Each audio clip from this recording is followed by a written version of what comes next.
Olá, seja muito bem-vindo. Mais uma vez, é muito bom estar em sua companhia. Eu sou o Kleber Werneck e a partir de agora você acompanha comigo as notícias do Brasil e do mundo deste plantão de sábado. E aqui nós também vamos contar com a participação de especialistas que vão ajudar você a entender melhor os assuntos que são destaque no noticiário. Vamos lá então? E olha só, os líderes do G7 divulgaram a declaração final da cúpula que aconteceu em Puglia, na Itália. E o foco principal foi o fim das guerras em Gaza e na Ucrânia. Em relação aos ataques israelenses em Gaza, o grupo expressou profunda preocupação com as consequências das operações terrestres em Rafah e pediu que o governo de Israel se abstenha de tal ofensiva. O texto reconhece o direito de Israel à autodefesa após os ataques terroristas do Hamas, mas cobra o cumprimento das normas da lei internacional para assegurar ajuda humanitária na região.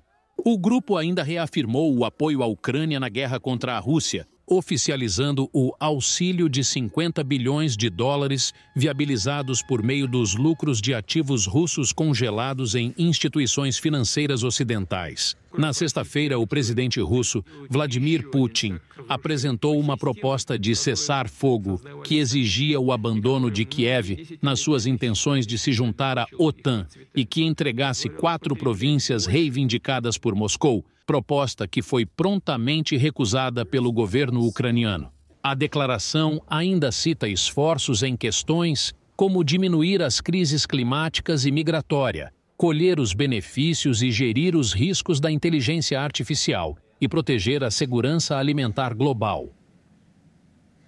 Olha, e o presidente Lula, que participou da cúpula do G7, falou hoje sobre a mudança na governança mundial, em especial na ONU e no Conselho de Segurança. Vamos conferir.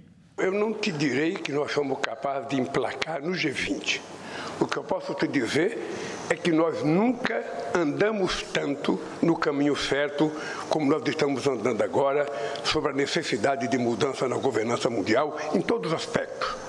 Desde a composição do Conselho de Segurança, desde a participação dos vários continentes, até a questão do funcionamento das instituições de Bretton Woods, que hoje não funcionam. Hoje, o papel dessas instituições é para sufocar os países, e nós queremos que essas instituições ajudem os países. Eu nunca tinha sentido tanta flexibilidade e tanta boa vontade como nós estamos ouvindo aqui.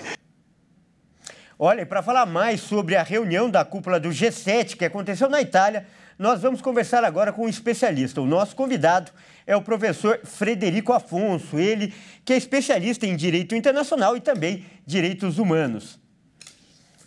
Boa tarde, professor Frederico Afonso. Seja muito bem-vindo mais uma vez, aliás, ao nosso jornal. Boa tarde, Kleber. Boa tarde a todos. Excelente sábado. Vamos lá. E olha só, a gente viu aí na reportagem que o foco da declaração final da cúpula do G7 foi o fim dos conflitos em Gaza e na Ucrânia. Aliás, eu acho que essa é uma aspiração do mundo todo. Mas houve algum avanço prático nesse encontro para chegar a esse objetivo, professor? Kleber, avanço prático nós não temos, né? Quando você imagina um acordo, significa que as duas partes devem cessar minimamente em alguma questão, devem ceder minimamente em alguma questão, né? O Israel não quer extinguir a guerra porque alega o direito de defesa previsto na Carta da ONU de 1945. A grande questão é, há um limite à defesa? A gente poderia fazer aqui um paralelo ao direito brasileiro quando há um excesso, né? Será que há um excesso ao direito de defesa? Hamas concorda com o cessar-fogo desde que extingua tudo, extinga a guerra, mas envolve uma questão política, envolvendo o primeiro-ministro de Israel. Então, é importante demais realmente discutir o assunto. Mas, sendo pragmático a sua pergunta, objetivamente, nenhum resultado prático até o momento. Tá certo, então, professor. E sobre essa declaração do presidente Lula, que a gente também acabou de ver, e ele disse, comentou, né, sobre a mudança na governança mundial, em especial na ONU e no Conselho de Segurança, que, aliás, tem regras muito rígidas. O presidente disse que nunca viu os países ricos tão flexíveis e acredita que pode haver algum tipo de mudança até o encontro do G20, esse encontro que acontece em novembro. Qual é a sua opinião, a sua análise sobre essa declaração? Kleber, eu já escrevi, já dei muita entrevista sobre essa questão que a ONU, no caminho que ela está, não fará 100 anos. A ONU ela é fruto da Segunda Guerra Mundial, como a Liga das Nações foi fruto da Primeira Guerra Mundial. A história se repete. Eu tenho a Grande Guerra de 14 a 18, em 1919, por meio do Tratado de Versalhes, surge então a Sociedade ou Liga das Nações. Grande objetivo, evitar uma Segunda Guerra. 30 de setembro de 39 deflagra a Segunda Guerra Mundial. Em 42 e 43 começam-se as discussões, Estados Unidos, Reino Unido da Grã-Bretanha e a então União Soviética, para criar um novo órgão.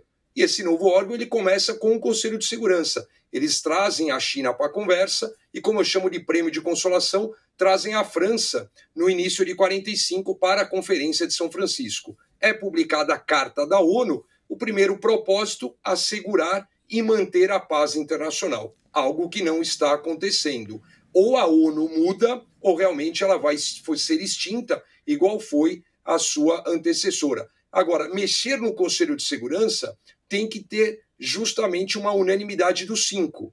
Estados Unidos, hoje Rússia, que já não vai concordar, Reino Unido, que vai concordar, China, que jamais vai concordar, e a França. Então tem que ser 5-0. Eles têm o grande poder, que é o direito ao veto. Tem que ter, sim, uma mudança ao Conselho de Segurança, tem que ser retirada, Joe Biden já falou isso, essa questão do veto, e aumentar os 5 membros permanentes para pelo menos 10 membros permanentes. Tá certo, então, professor, e eu peço que você continue conosco, que daqui a pouco eu vou te chamar de novo para comentar o outro assunto. Então, até daqui a pouco, professor. Até daqui a pouco, Kleber. E olha só, eu mudo de assunto agora para falar que na última semana, a tensão na economia tomou o mercado nacional. A relação entre o governo e o mercado financeiro foi conturbada, o que resultou na alta do dólar e na queda da Bolsa de Valores. E com tudo isso, a pressão sobre o ministro da Fazenda, Fernando Haddad, também aumentou. A crise teve início logo após a chegada do ministro ao Brasil. Ele havia passado alguns dias em Roma, na Itália. Haddad voltou para Brasília com a missão de participar das negociações da MP, que propõe a compensação de créditos do PIS/COFINS, e cobrir o impacto de 26 bilhões e 300 milhões de reais da desoneração da folha de pagamento de 17 setores da economia. Vamos aproveitar essa semana para explicar as medidas e diluir determinados questionamentos que não conferem com a intenção da MP, sobretudo no que diz respeito à exportação. As empresas exportadoras sentiram-se sob ameaça, pois são as que mais acumulam créditos tributários do PIS/COFINS. Uma fala do presidente Lula, afirmando a prioridade das políticas públicas, trouxe ainda mais instabilidade para o ministro. E é por isso que eu não consigo falar de economia sem colocar a questão social na ordem do dia. O mercado financeiro entendeu que essa declaração do presidente poderia ser um aviso de aumento de impostos. Em Genebra, onde esteve na conferência da OIT, Lula teve de sair em defesa de Haddad. Todo ministro da Fazenda, desde que eu me conheço por gente, ele vira o centro dos debates. Quando a coisa dá certo, quando a coisa não dá certo. Mas a pressão não diminuiu. E na sexta-feira, o presidente da FEBRABAN, Federação Brasileira de Bancos, Isaac Sidney, afirmou o apoio do setor bancário ao equilíbrio fiscal e ao ministro da Fazenda. Nós também aqui estivemos para emprestar ao ministro Haddad para reafirmar o apoio institucional do setor bancário. Haddad terminou sua pior semana no governo, passando para o Congresso Nacional a solução para a MP. Agora, é o Legislativo que vai decidir quem paga a conta da desoneração e recompõe as receitas perdidas pelo governo. Olha, e na entrevista coletiva de hoje, que aconteceu lá na Itália e a gente viu agora há pouco, o presidente Lula também falou de economia e voltou a defender o ministro da Fazenda, Fernando Haddad. Vamos ver esse trecho também? O Haddad, ele jamais ficará enfraquecido enquanto eu for presidente da República, porque ele é o meu ministro da Fazenda, escolhido por mim, sabe, e mantido por mim. Então é o seguinte, se o Haddad tiver uma proposta, o que vai acontecer é que ele vai me procurar essa semana e vai sentar para discutir economia comigo. Eu quero antecipar. A gente não vai fazer ajuste em cima dos pobres. Vou dizer alto e bom som. A gente não vai fazer ajuste em cima dos pobres. Porque os que ficam criticando o déficit fiscal, o que ficam criticando o gasto do governo, são os mesmos que foram para o Senado aprovar a desoneração de 17 grupos empresariais. São os mesmos. E que ficaram de fazer uma compensação para suprir o dinheiro da desoneração e não quiseram fazer. Então eu disse para Haddad, não é problema mais do governo, o problema agora é deles. Olha, e para falar também sobre esse assunto, nós vamos contar aí com outro convidado, outro especialista, o economista Marcos Sarmento. Olá, boa tarde, Marcos. Seja muito bem-vindo. É sempre bom contar com todo o seu conhecimento aqui no nosso jornal. Olá, é uma satisfação falar com vocês. E, Marcos, foi uma semana marcada por turbulência, como a gente viu aí na relação entre o governo e o mercado. Mas o pior já passou? O pior momento ficou para trás ou você acredita que essa relação mercado e governo deve continuar tensa nos próximos dias? Deverá continuar tensa, certamente. Para início de conversa, o governo é a mesma coisa com as famílias ou com as empresas. Você não pode gastar mais do que aquilo que você recebe. No caso do governo, quando você gasta mais do que o que você arrecada de tributos, isso significa que você precisa emitir dívidas. E que, entre outras coisas, provoca tanto inflação, o que pune bastante, principalmente as camadas mais vulneráveis da população, assim como também dificulta o planejamento das empresas em fazer novos investimentos, porque você tende a pressionar a taxa básica de juros para cima. Então, isso ainda não está resolvido. É o que se chama de equilíbrio fiscal. Não está resolvido e essa discussão deverá ainda continuar nas próximas semanas e meses. Marcos, nessa semana, né, por conta de toda essa tensão, os rumores sobre uma possível saída do Fernando Haddad do Ministério da Fazenda aumentaram bastante e ganharam a mídia. Mas hoje, como a gente também acabou de ver, o presidente Lula voltou a defender o Haddad e declarar apoio. Você acredita que o Haddad está ou não ameaçado no cargo? Eu não acredito que o Haddad esteja ameaçado do ponto de vista político. Agora, ele, assim como também o Ministério do Planejamento e Orçamento, tem feito esforços muito grandes para conseguir se chegar num equilíbrio fiscal. E, infelizmente, as sinalizações do presidente da República acabam colocando como se fosse uma ideia oposta. Então, precisaria ter uma coordenação melhor a respeito de qual é o esforço, de modo geral, do governo, do Poder Executivo. Se pretende, de fato, ter um equilíbrio fiscal para que, no longo prazo, se possa dar condições econômicas melhores para o país crescer e, assim, ter uma distribuição melhor de renda, ou não? Ou as coisas precisam ou gostariam que sejam feitas mais rapidamente em detrimento de um futuro mais equilibrado e mais permanente de aumento do produto interno bruto. Agora, Marcos, além do mercado, o Congresso também tem sido um problema para o governo desenvolver esses projetos na economia, né? Sim, isso depende das três esferas de governo, né? Mas o legislativo, então, também tem um papel muito importante, porque, afinal de contas, né, todas as leis e gastos acabam passando pelo Congresso Nacional. E, evidentemente, que quando se coloca determinado projeto de lei que acaba favorecendo determinados setores da economia, mesmo que possa, aos olhos, parecer algo favorável, isso compromete porque aumenta os gastos públicos e, claro, para isso precisaria também ter aumento de arrecadação, ou seja, o povo pagar mais imposto. Então, precisa ter uma colaboração das três esferas de governo, para que a gente possa ter um equilíbrio fiscal. E não apenas um equilíbrio fiscal do ponto de vista de você gastar apenas aquilo que vem a arrecadar, mas também a qualidade dos gastos. O governo gasta muito e gasta mal. Tanto é que a percepção do brasileiro em relação à qualidade dos serviços prestados é bastante ruim e bastante baixa. Tá certo, então. Nós acabamos de conversar com o economista Marcos Sarmento. Marcos, muito obrigado pela sua participação, que, aliás, vai além da economia, atinge até a política, que as duas coisas estão ligadas, né, Marcos? Estão ligadas. É uma satisfação falar com vocês. Grande abraço. Olha só, ainda falando de economia, mas agora sobre mercado de trabalho, a área de tecnologia da informação, a famosa TI, virou sonho de muita gente. Só para você ter uma ideia, você que nos assiste, uma pesquisa mostra que 78% dos profissionais de outras áreas desejam migrar para esse ramo de atividade. E os principais motivos, claro, são o maior número de oportunidades e, como sempre, os salários melhores.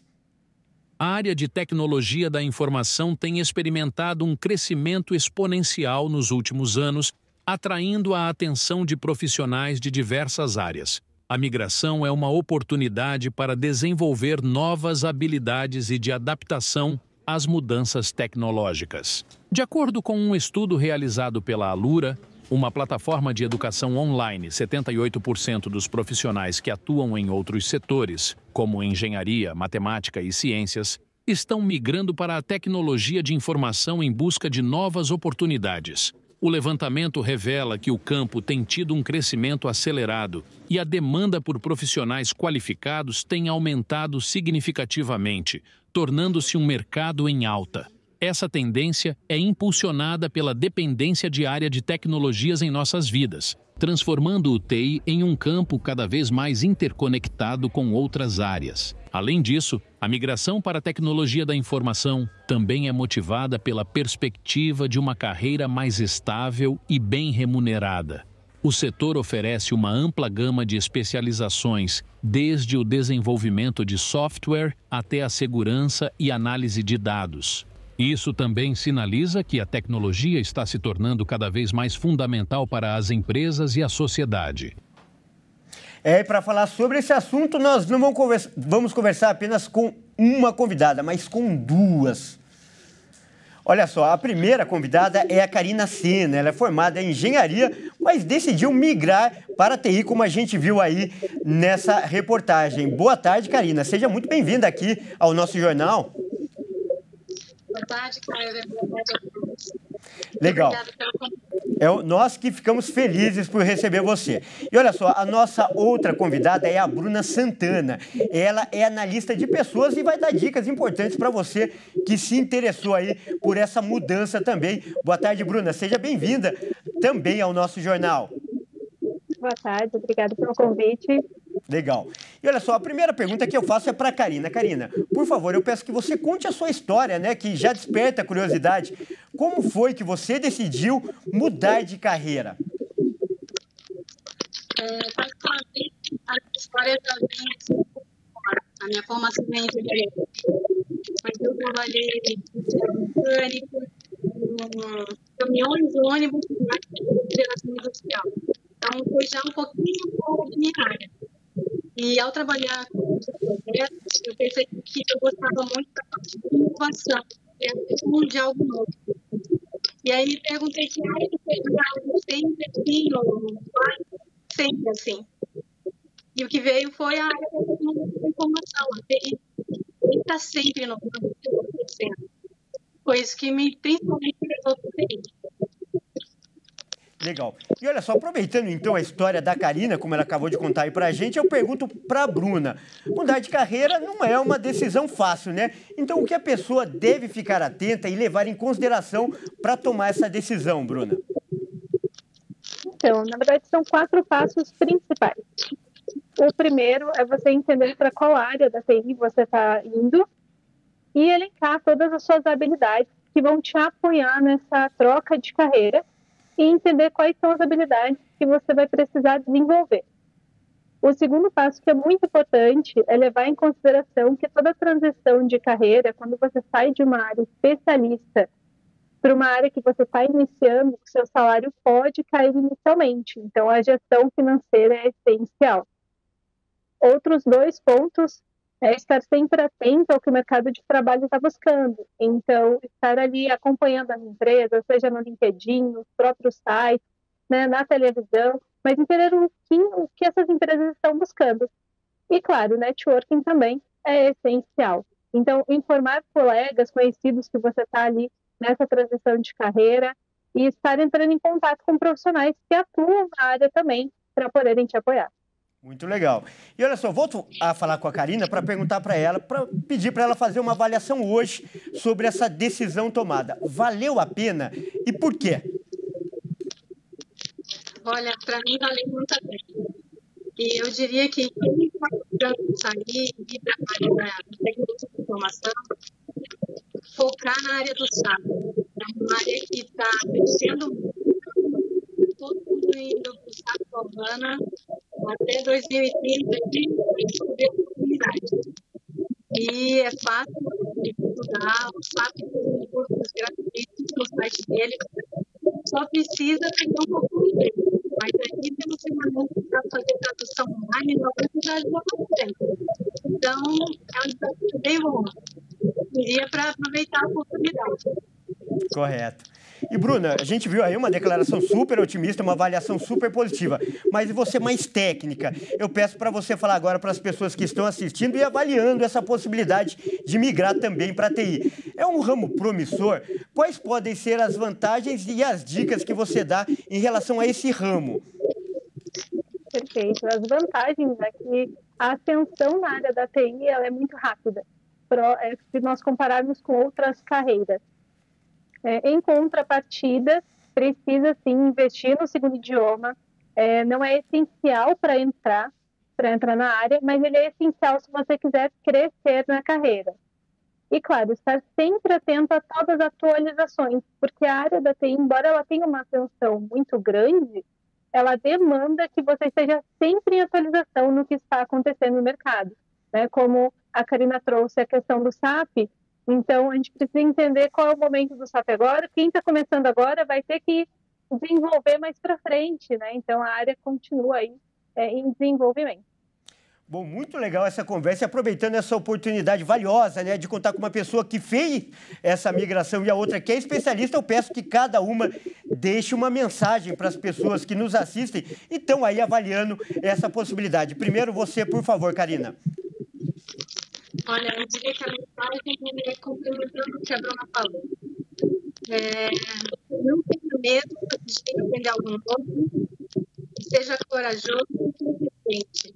E aí é só estudar. Porque hoje em dia, qualquer área para você sempre se modelando, aprendendo algo novo. A tecnologia é muito rápida em todas as áreas. Muito legal. E agora você, por favor, Bruna. Seja persistente, principalmente no seu desenvolvimento, porque a área de TI ela cobra muito conhecimento, então o tempo todo as coisas estão em atualizações, né? Então é buscar conhecimento e aproveitar que hoje o conhecimento ele está de fácil acesso. Então nós temos ali cursos de graça online, os profissionais que querem partir para a área da TI já conseguem ter, né, o conhecimento. Tem cursos aí com valores também baixos, então a formação inicial em TI ela não é cara, ela está aberta a muitos profissionais.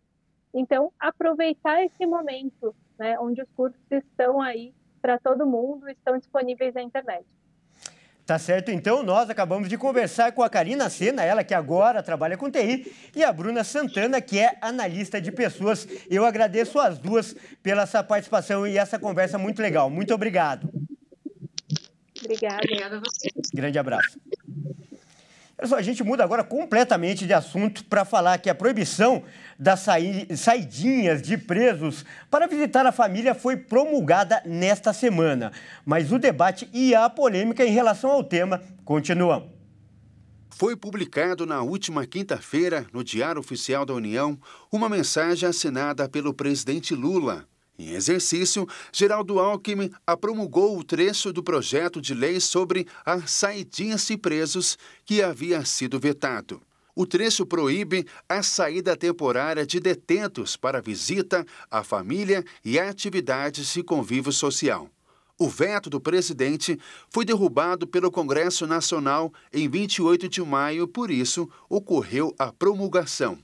A lei passa a estabelecer que os condenados que cumprem pena em regime semiaberto não podem mais obter autorização para saída temporária do estabelecimento nos casos de visita à família e participação em atividades que concorram para o retorno ao convívio social.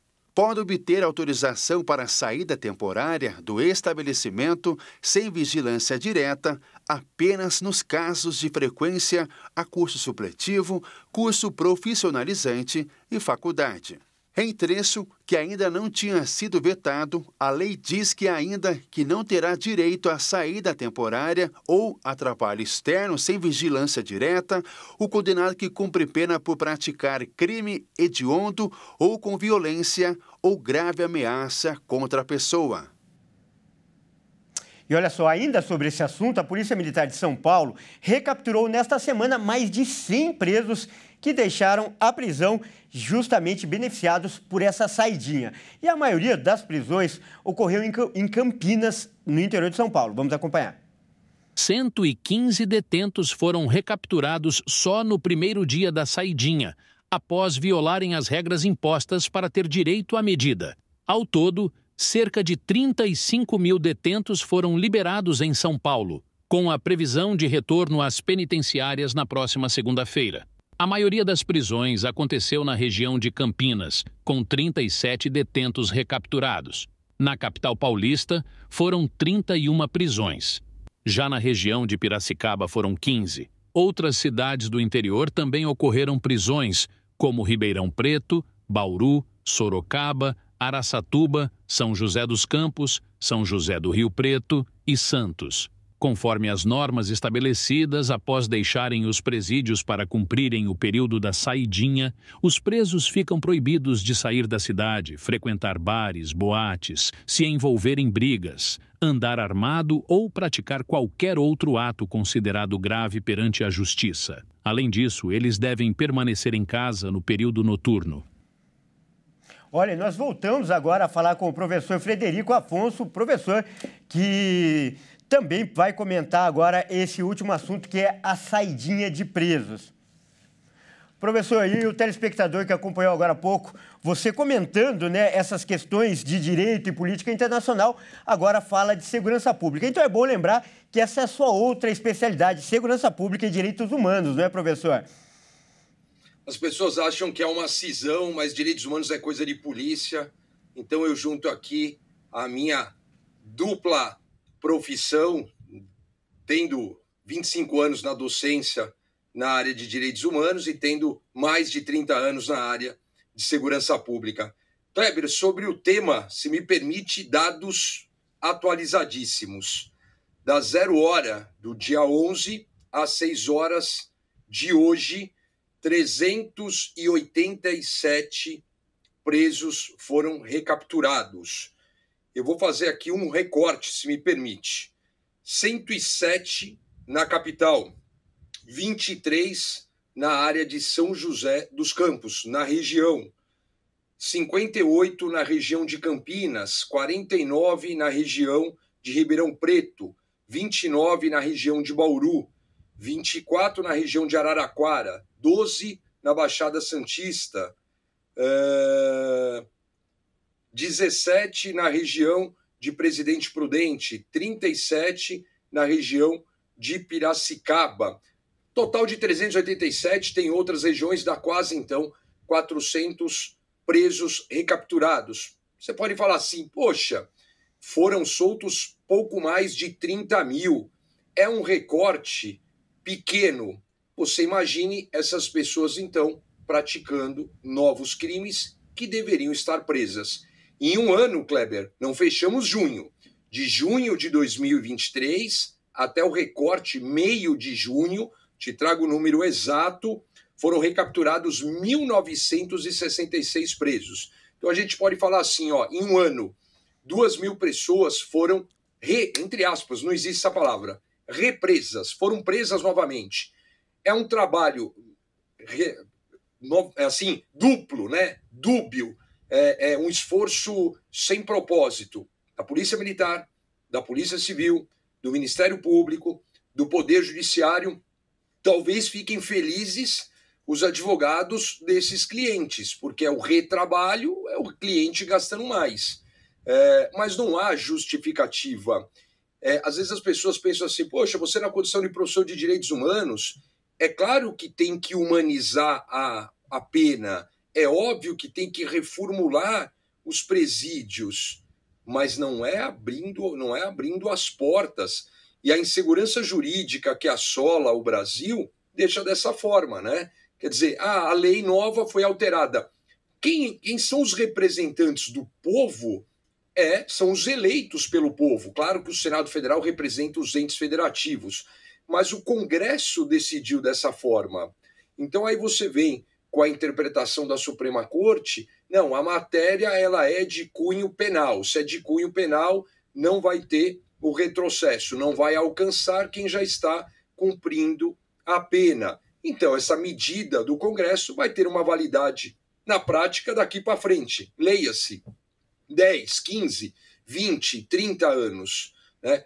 O sistema penitenciário ele é muito oneroso aos cofres públicos, mas tem que ter uma solução. A solução, a meu ver, com mais de 30 anos estudando segurança pública, com mais de 25 anos militando na área de direitos humanos, não é abrir as portas. Pergunte, o grande problema hoje, um dos grandes problemas dessa discussão na República Federativa do Brasil, é que ninguém pergunta nada às vítimas. Perguntem ao outro lado. Né? Quando você tem um conflito, é impressionante como todo o bloco de direitos humanos, as entidades de direitos humanos, elas vão sempre para o lado do preso. Nunca olham para o lado da vítima. Nunca olham para... não vai olhar para o policial, porque o policial representa o Estado. Muitos defendem que não há direitos humanos dos policiais pela teoria do órgão, mas e aquele policial que foi vítima fatal? Foi algum órgão de direitos humanos? A família? Aqueles que o perderam? Ao filho, à esposa, ao pai, ao irmão, padrinho, tio, vizinho, amigo? Não vai. Então a gente tem, para quem empinou pipa, como eu, na minha infância, é aquela pipa sem rabiola, ela fica pensa, ela vai só de um lado. E não é assim, não é desta forma que deve ser. Os direitos humanos são inerentes, os direitos humanos são universais. Eu não posso traçar nenhum tipo de discriminação, eu não posso ter nenhum tipo de qualificativo ali discriminatório. E o que acontece é justamente isso, é uma inversão de valores, é eu trazer a ciência dos direitos humanos apenas para um lado, e não é isso. Então, eu olho para a família também do preso, é direito do preso ter a ressocialização, é direito do preso ter o contato com a família. Sabe quantos presos têm a saidinha e nem buscam a família? Tem preso que tem a saidinha no dia dos pais, no dia das mães e nem vai vê-los. Então ele sai para pagar a dívida de dentro do sistema penitenciário, ele tem cobrança. Tem alguns que optam por não sair porque serão cobrados. Então muitos já saem com a missão de praticar novos crimes, de ser recados, assim, de enviar meninos de recado, principalmente das organizações criminosas. Então a gente tem que buscar uma solução. Eu gosto muito talvez uma metáfora minha, uma analogia minha aqui muito rasa, mas eu gosto muito de comparar com um motor quente de um veículo, né? Então, se abrir o capô, tá saindo fumaça, você não vai colocar a mão. E hoje nós temos um motor quente, logo não vamos colocar as mãos. O que é colocar as mãos? Vamos abrir as portas. Não, deixa o preso lá cumprir a pena dele. Outro dia eu vi um despacho na questão do veto da presidente da República, da presidência, né, do presidente por meio da Advocacia Geral da União, e ali ele colocou o quê? Olha, viola a dignidade da pessoa humana o preso não ter o contato com a família. Mas eu entendo também que viola toda uma questão de segurança perante a coletividade do preso não cumprir a sua pena. Pergunte para a vítima o que. Imagina se a vítima ela for vítima, é muito azar, né? Ela ser duplamente vítima da mesma pessoa que deveria estar presa e cumprindo a pena, está de saidinha e ela não volta. Mas não tem explicação para qualquer país desenvolvido, para qualquer razoabilidade, desculpe, ele cumpre a pena. Né? Então, essa pena é ficta. Ele foi condenado à pena de reclusão, regime fechado, 10 anos. Tem que ter a progressão da pena. Então, tem que ter a progressão da pena, mas o ajuste feito na lei de execução penal foi justamente nesse sentido, determinadas regras para a progressão da pena. Não vale. O Congresso não tem esse poder. Então, quem tem esse poder? A Constituição Federal fala no artigo 2º do equilíbrio entre os poderes, o equilíbrio entre as competências, né? São poderes o Executivo, o Legislativo e o Judiciário que devem ter uma convivência harmônica, mas certo, ela não existe. Professor, eu agradeço por essa análise tão ampla e precisa, inclusive com dados atualizados. Muito obrigado pela sua participação. Nós acabamos de conversar com o professor Frederico Afonso. Grande abraço, professor. Obrigado, Kleber. Bom sábado. Bom sábado para você também.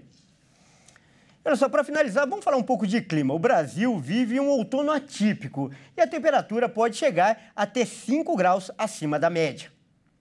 O outono deste ano já se encaminha para o fim como uma estação completamente diferente da que estamos acostumados. Grande parte do Brasil tem enfrentado temperaturas até 5 graus acima da média. O cenário parece confuso com um tempo estranho que já dura meses.